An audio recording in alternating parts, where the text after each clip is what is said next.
Most folks think that fasting is the hard part. It's not.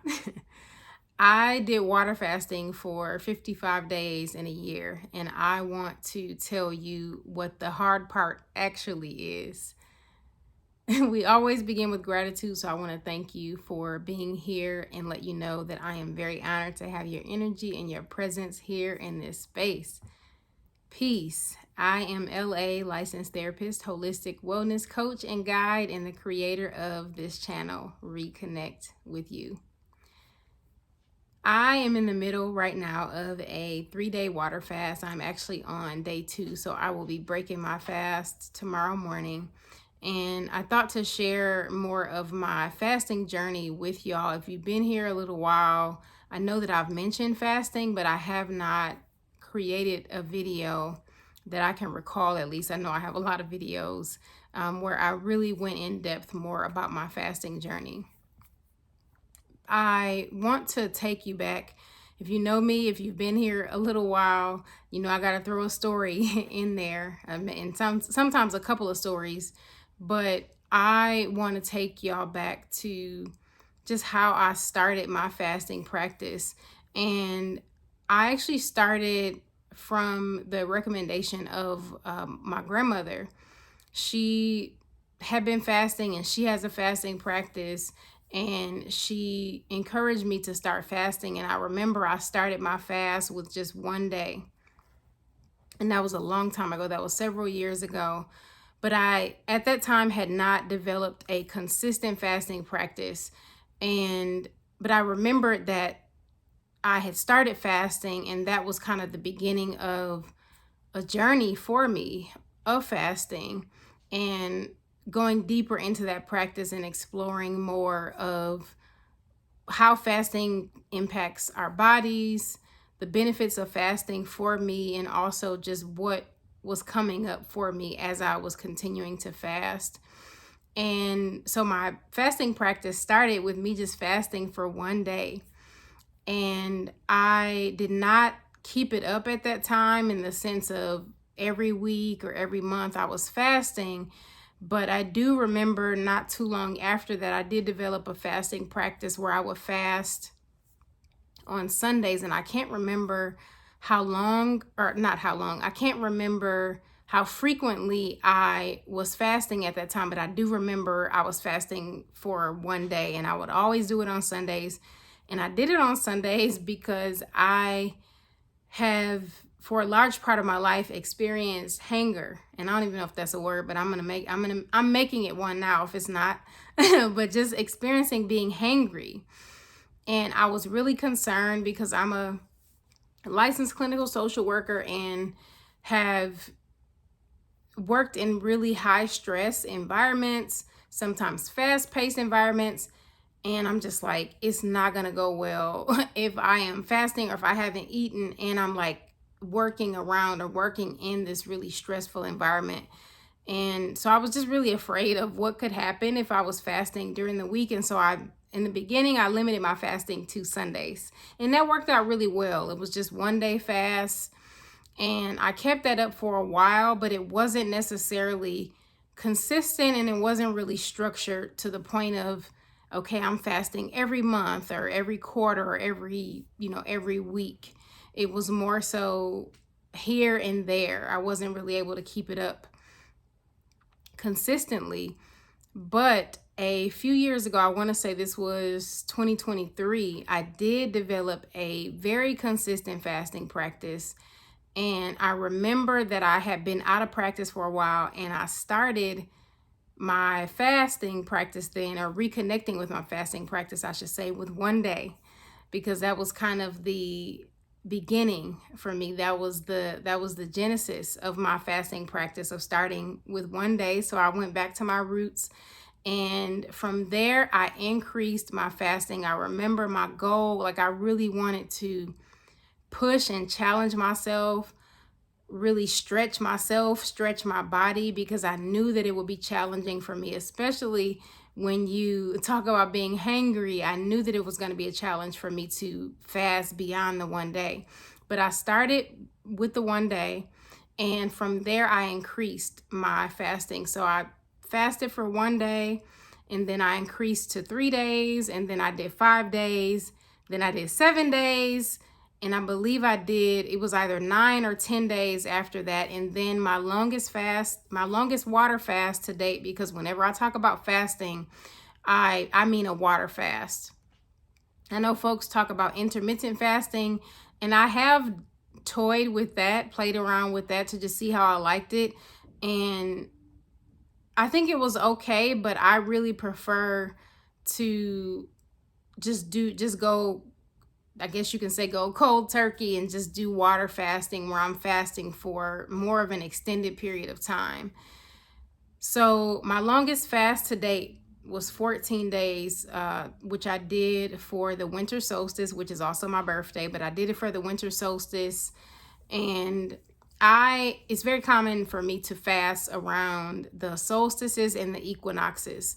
So the summer solstice, winter solstice, and then the spring and autumn equinox. Especially now these days, over the last couple of years, I pretty consistently fasted for those transitions, just to welcome in the new seasons, to get clarity, to set intentions for what I want to unfold and what I want to create during those seasons. But I fasted for a total of 55 days in a year, and I will be honest and share with you, in the beginning, the fasting itself was difficult for me. When you don't have a fasting practice and you're basically starving your body of food, that is the challenging part, because you're not used to it, your body is not used to it, and that is the challenging part. But once you build up that endurance and you have some consistency, fasting is easy. When I tell people that when I did that fast for 14 days, that was easy for me, because at that point, I had already fasted for 5 days, 7 days, 10 days, and I knew that I could do it. It was just a matter of really deepening my practice and building, reinforcing that endurance, because I knew that I could fast for a long time. And I knew that I could stretch myself in that way. I want to talk about what the hard part about fasting is, though. So just to reiterate, fasting itself can be difficult for you if you are starting out. So I don't want to deny that. But what I do want to say is that when you do have a fasting practice and you're fasting on a regular basis, the hard part shifts to something else. There's another aspect of fasting that comes into play, and that is the transition back. The transition back. And I'm going to take a sip of water. A fun fact, or maybe it's just a fact about fasting, is that because you're only kind of swallowing and consuming water and not necessarily food, your throat is not getting the lubrication that it typically gets when you are consuming and digesting food. So that can lead to, and I've experienced this actually in several of my fasts, where your throat is dry. Sometimes you can feel dehydrated if you're not drinking enough water, which I've also experienced. But you can experience a dry throat. You can get sore throats. I've also experienced almost losing my voice with a fast, and that's because I was talking too much during my fast. My uncle actually told me, I want to say this was a year or two ago, he encouraged me to practice being more silent when I fast. And I know that this is the very opposite of that. I'm doing a whole video right now to share with y'all. But I wanted to do this because I have been wanting to, especially now that I have a really solid foundation within myself and I have a solid fasting practice, I feel more comfortable inviting folks into that space and more so sharing it more publicly, my fasting journey, what fasting is like for me. I've even thought about and am still thinking about creating the space for a fasting support group. I get questions all the time from folks who know me personally and also just on social media as I've shared more about my fasting practice. And it would be so fulfilling for me to have a fasting support group, because I want more folks, as long as it is healthy for you and is safe for you, I want more folks to fast, because I've just seen so many benefits and so much transformation in myself from fasting. But anyway, I may take a sip of water periodically, which I think I do on other videos, but I think especially today, this may also, well, maybe not. I was gonna say this may be a shorter video, but I just checked the timestamp. It is not a shorter video, but I am really appreciative of your time and energy in tuning in. I want to share a story that I've been wanting to share for a long time about my transition back to fasting. And I want to share this story because it's going to lead into talking about what the hard part actually is. I did a 5-day fast. This was last year, the year before, but I did a 5-day fast, a 5-day water fast. And one practice that I do now, or one part of fasting, just for educational piece, if you're watching this and just wanting to learn more about preparing for a fast, one part of it is identifying how you're going to break your fast. So what are you going to eat? What kind of meal are you going to have? Are you going to cook a meal? Are you going to go to a restaurant? But it's really important that you identify that ahead of time. I made the mistake earlier in my fasting journey where I was fasting and I was online scrolling, looking at recipes, pulling up menus at restaurants, and it was not making, for one, I was going down a rabbit hole, but also it was not making my fasting, like, it made my stomach hurt actually to think. It made my stomach hurt more to think about food and like be seeing food. And so what I do now is that whenever I sit down and I'm about to start a fast or I'm having my last meal, I do a couple of things. I set my intentions for my fast. I also identify how am I going to break my fast. Some of the common ways I've broken my fast are with juice. I think lately I've been sticking more so to juice and smoothies because my body loves both of those, and fresh juice. My body loves both of those coming out of a fast. But I did a 5-day fast, and at this time I had not had that as a practice where I identified my break fast or my break fast meal. And I went to Popeyes. I went to Popeyes for their fish sandwich. I'm a pescatarian. I don't know if I mentioned that on my channel before, but I'm a pescatarian, have been for, I think it will be 12 years this year.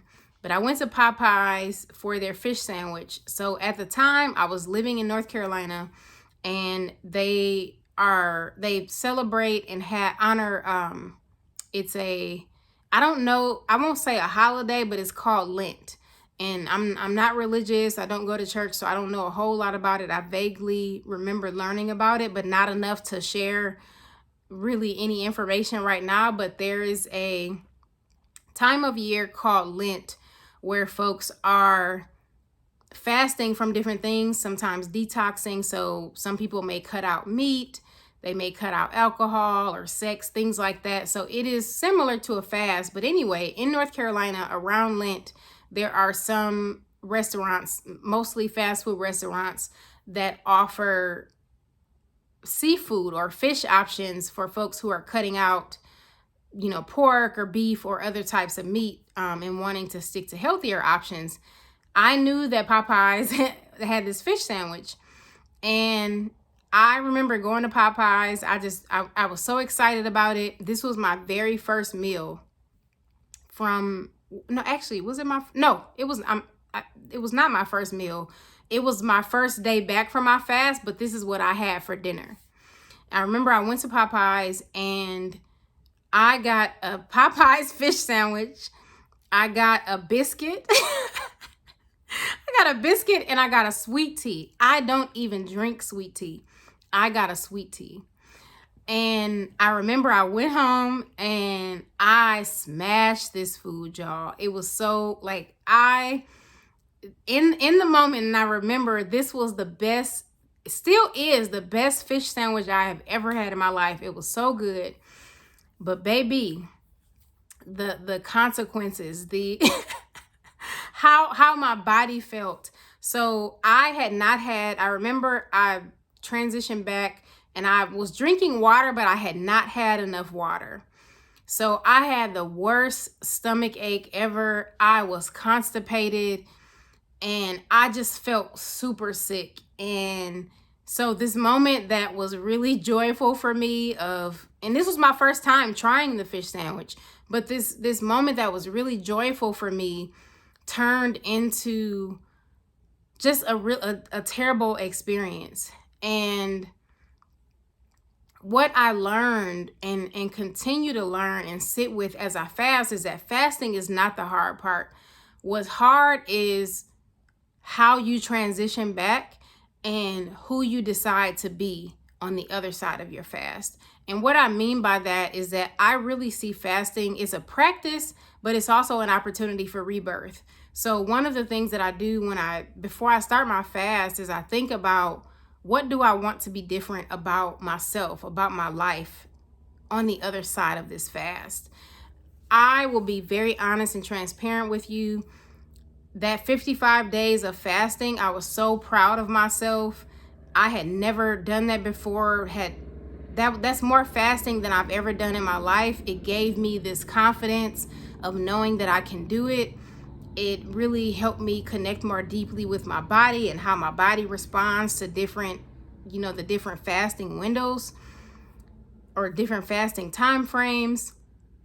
But I was not being intentional about being different and doing something different on the other side of my fast. I would say a lot of those fasts, I was coming out and I would go back to the same stuff. I mean, almost instantly. Maybe that first day I would eat, a salad, or I would have juice or fruit or something healthy, but I would always slip in like a piece of candy or something sweet. Or even, like I said, that next day, the second day, it was a wrap. It's like, all right, we back to the snacks, to the sugar, to the sweets. And when I think about that time and compare it to how I fast now, it is so different. So I think the hardest part about fasting is not fasting itself. It is about how you transition back and being committed to the changes that you make on the other side of the fast. So I wanted to share that with y'all. And I thought it was really special to share because I've been wanting to do some documenting, so to speak, in the middle of a fast. And I think I just get so into the fast and then I forget. And then I think I went through a period too where my fasting is still very sacred. But again, because I've built this really solid foundation with myself, I feel comfortable and safe with sharing more of my fasting with y'all, and even to be able to connect with y'all while I am in the middle of a fast. So that is what I want to leave y'all with. I didn't even expect this video to be this long, but I hope that you took something away from it. And I love fasting, y'all. This year I started out in January with a 1-day fast. But every month since, I think I'm up to 13 days total of fasting this year. I absolutely love fasting and how it is changing and transforming and stretching me. I love how every fast gives me something different. Every fast teaches me something else about myself.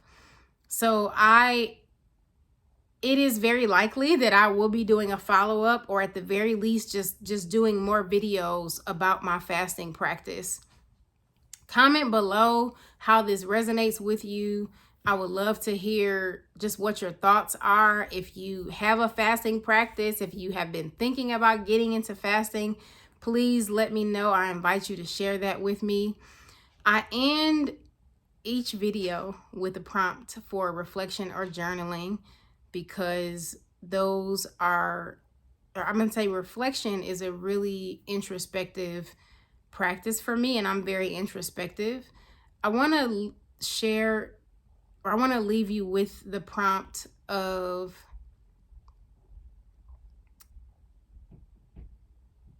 what are you curious about fasting? And I just came up, that's why I paused. I'm like, let me think about it, because I hadn't thought about it. What are you curious about as it relates to fasting? I just want to hear from y'all about that. So that's the prompts for today's video. Well, that is what I have for y'all for today. I really look forward to connecting with y'all again soon. But in the meantime, reconnect with you. Peace, y'all.